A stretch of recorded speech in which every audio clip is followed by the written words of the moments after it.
What's up, Smitley here, Smitley.com, for another training log video with commentary. It's been a while since my last meet that I've made one of these, and over doing some things over on my logs, people expressed that they'd much rather just see like a weekly recap, especially considering I'm technically doing more of the bodybuilding like stuff now.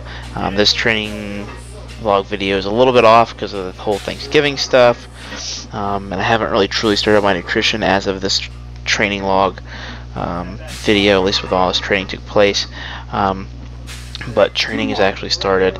I don't know how much of the bodybuilding stuff I'm able to film, considering a lot of that takes place in the recreation center and they're kind of sticklers about filming things, but if I do something that's kind of cool, I might try to see if I can get somebody to film it. I'm sure I probably can.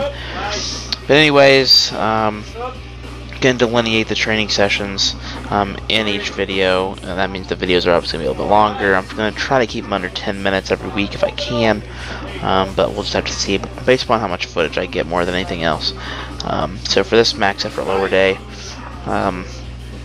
just got up to 370 for 8 with safety squat bar, which is actually a PR, but that's all I was doing, sets of 8, and I threw on a pair of briefs and did 2 sets of 10, and then did a set of basically max reps with that, with 3 plates of like 335. Felt alright. I just didn't feel like pause squatting quite yet, so therefore the briefs kind of just like slowed me down the bottom, and I came out top. My hips felt pretty good with it. I definitely like squatting in briefs. It's pretty comfortable. Getting into them and such is not, but my body does pretty well with it, and I kept it pretty light. That was just intentional. My max effort upper day actually had to be at Purdue, and they are really strict on their videoing policy. No way I could take my DSLR camera in there and get away with anything.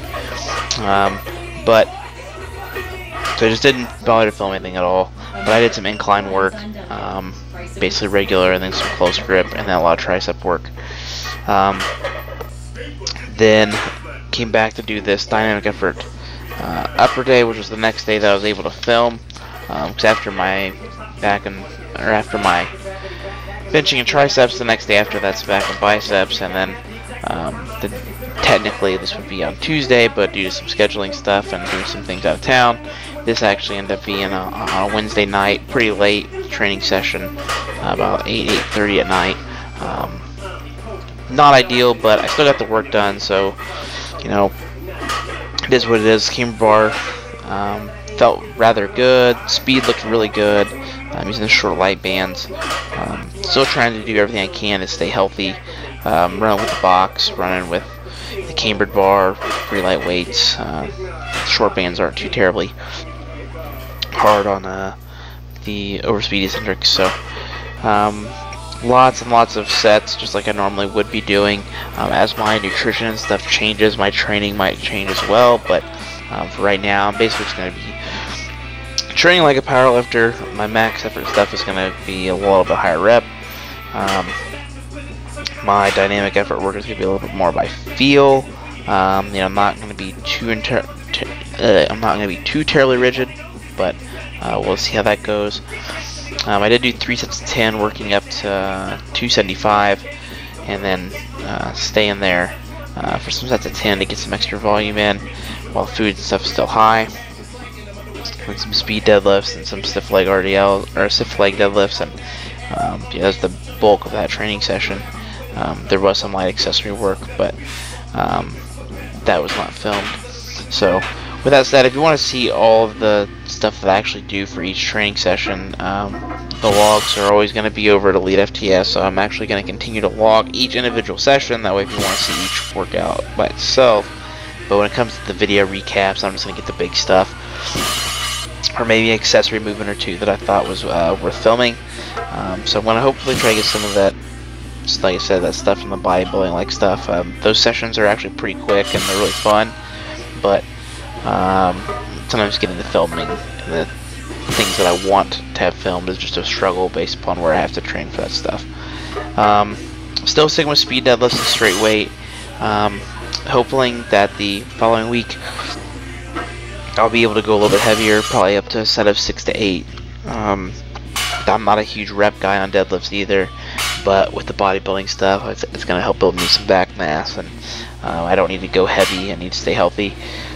So it's mainly just about trying to work the glutes and hamstrings, low back, and getting all that to come in and looking really good, and just maintain as much strength as I can. I know I'm going to end up losing some strength over the course of 16-20 weeks. That's just part of the game of dieting down.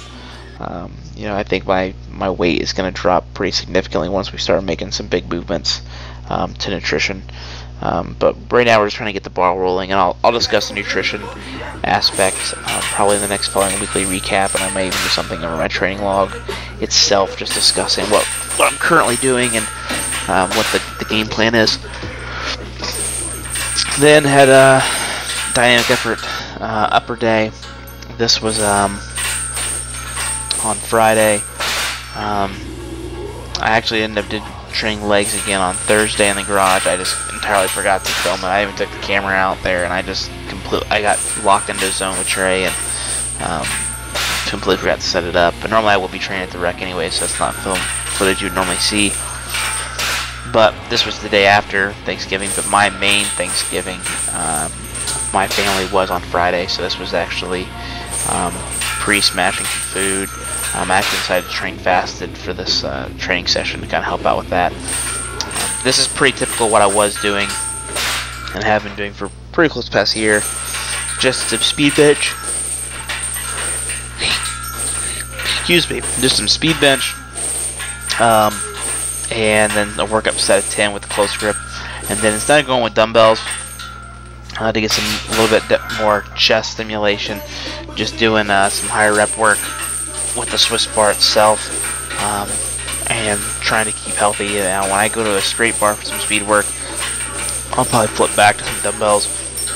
But while I'm using the Swiss bar, this is a nice way for me to get a great chest pump, because my chest training is spread out technically throughout the week. My main day typically falls on Wednesday, but like I said, I'm still trying to maintain as much strength as I can. So getting a little bit of stimulation with some of the unique bars and stuff that I have is not only makes the training fun, but keeps the chest training a little bit different, because you can only press so many different ways and angles, and before it gets super boring. And then pull-ups. I'm a big fan of pull-ups, and they've been in my programs for a long time. Just 3 good hard working sets and then a drop set. And I filmed some other the back movements that I did with the cambered bar, and then the bent over cable rows with the mag grip. So basically this day is letting me train my back, really fun with a lot of different things. And then my other back day, which is typically on Mondays at the other gym, is more of your typical bro bodybuilder like stuff: flat pull downs, rows, chest supported rows, you know, seated cable rows, things like that makes training fast and efficient. So that's definitely almost like a pump day. These days are a little bit heavier. I tend to push the weights a little bit more and keep the reps a little bit lower, but the reps go up on Monday a little bit as I train my biceps, and that's mainly the goal that day anyways, the biceps, not so much the back. Well, I think that's all I've got. Thanks for checking in. If you got any questions in the comment section, and like I said, all the training logs are over at elitefts.com.